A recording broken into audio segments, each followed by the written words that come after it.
Good morning, good afternoon, or good evening, my beautiful hot messes. My name is Mistress Lavender, and today I'm reading Rich AF by Vivian 2. I'm on page 230 on the paragraph of why are credit scores even a thing, and I'm starting at C back in the day. And before I start, make sure to like, comment, and subscribe, and make sure to turn your post notifications on. Let's begin.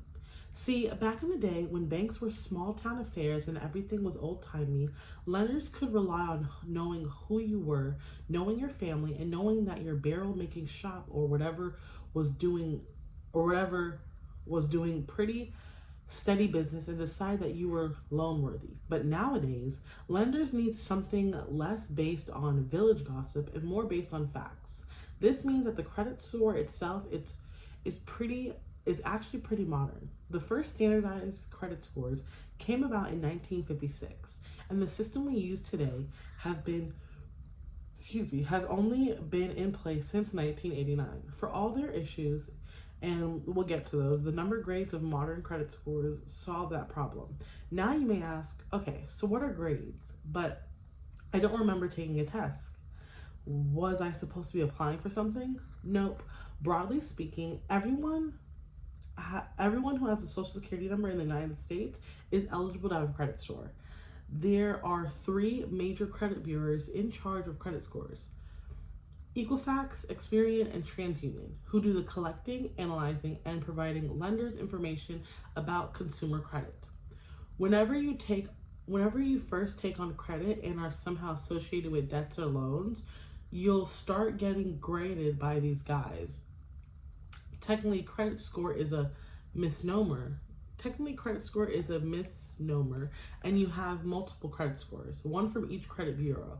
But because all these three bureaus are drawing all the same information about you, they'll usually fall within a relatively similar range. Until you do that, however, you won't have a credit score. And unfortunately, no credit score can be just as tough as a bad credit score, because until you're proven you're good at paying back things, the creditors have nothing to go on. This is one place where rich people love to work with the system. What savvy rich parents do is put their child on their credit card as the authorized user, meaning the kid's social security number is associated with that line of credit. Even if the kid doesn't do any of the buying or repaying, as long as those parents pay their credit card bill on time, the kiddo will be recorded as a responsible credit using person. The more time passes, the longer the kid's credit history gets, and the more their score goes up. They get an A+ without even having to study. For those who weren't born into ultra savvy parents, though, we're talking basics starting off from square one. That's why it's so important to understand what's on these invisible tests that are grading your credit and what the best possible grades are. How are credit scores calculated? The credit bureaus are looking for 5 major factors when they score you. You can think of these like a class syllabus that lays out which assignments count the most towards your semester grade. I'm on page 232. 1. Payment history. 35% of your score. Basically, how often have you paid on time? The more the better. 2. Credit utilization. 30% of the score. This is evaluating how much you owe, but grading it on a curve. It's not the flat dollar amount that counts. It's how much of what's available to you that you use that matters.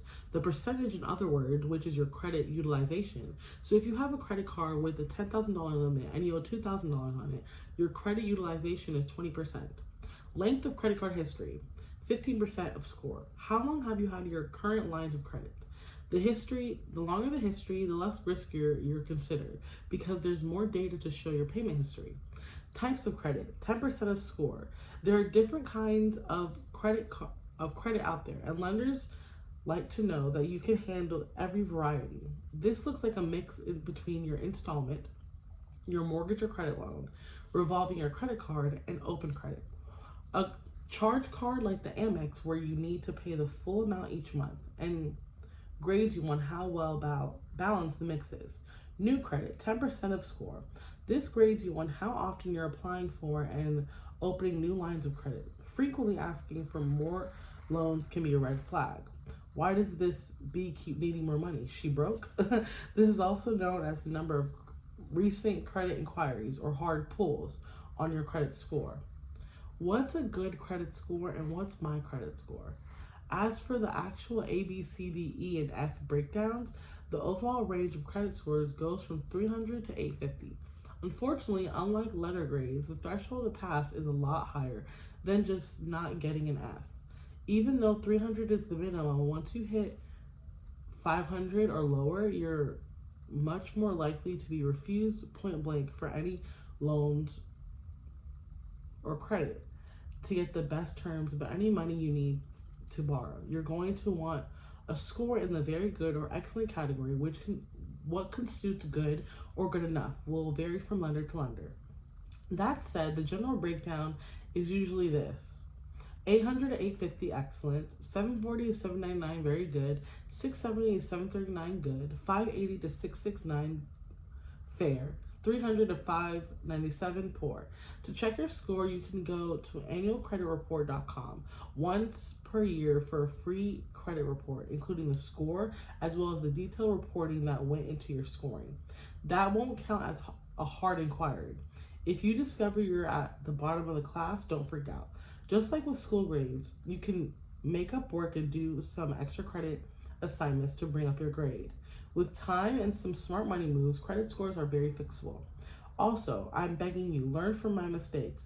Don't get rid of your starter credit card.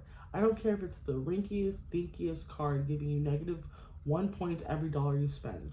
Don't close it. You can always look into upgrading it to a fancier card you'll use more, or downgrading it if there's no annual fee you want to pay anymore. Just do not close it. Thanks for coming to my TED Talk. 5